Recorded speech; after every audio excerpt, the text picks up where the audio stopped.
Oh, temperature's about the same as yesterday, 7 degrees, 5.3 overnight and 16.1 yesterday, the warmest day of the year so far.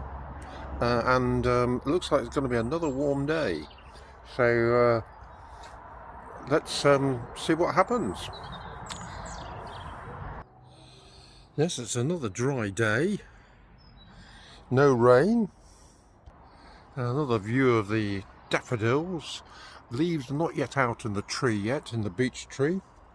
And out here,